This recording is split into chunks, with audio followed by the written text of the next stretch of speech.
આજથી રાજ્યભરમાં કન્યા કેળવણી અને શાળા પ્રવેશોત્સવનો ભવ્ય પ્રારંભ થયો છે। ધાનેરા તાલુકાના રામપુરા મોટા ગામ ખાતે પણ આ પ્રસંગે એક સુંદર કાર્યક્રમનું આયોજન કરવામાં આવ્યું હતું।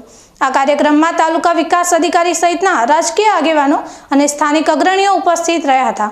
ગુજરાતના પૂર્વ મુખ્યમંત્રી અને દેશના વર્તમાન પ્રધાનમંત્રી નરેન્દ્ર મોદીએ શિક્ષણ ક્ષેત્રે ક્રાંતિકારી પરિવર્તન લાવવા માટે શાળા પ્રવેશોત્સવનો શુભારંભ કરાવ્યો હતો।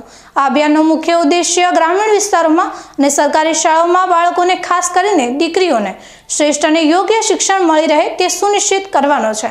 આજે પણ આ આયોજન પૂરા ઉત્સાહ સાથે કાર્યરત છે। રામપુરા મોટા પ્રાથમિક શાળા ખાતે આંગણવાડી કેન્દ્રના બાળકો સાથે નાના ભૂલકાઓને બાળવાટિકામાં પ્રવેશ આપવામાં આવ્યો હતો। બાળકોને શિક્ષણ પ્રત્યે પ્રોત્સાહિત કરવા માટે તેમને તેમની મનગમતી શૈક્ષણિક સામગ્રી સાથેની સ્કૂલ બેગ ભેટમાં આપવામાં આવી હતી। આ ઉમદા કાર્ય માટે ધાનેરાના વેપારી આગેવાન મદનલાલ જીવરાજ મલ મહેશ્વરી શારદા પરિવાર આગળ આવ્યું હતું।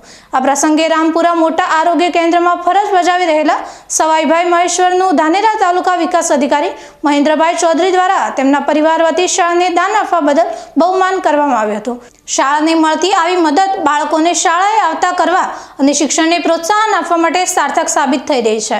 આજે ભારે ઉત્સાહ સાથે નાના ભૂલકાઓએ શિક્ષણની દુનિયામાં પહેલું પગલું ભર્યું, જે તેમના ઉજ્જવળ ભવિષ્યનો સંકેત આપે છે।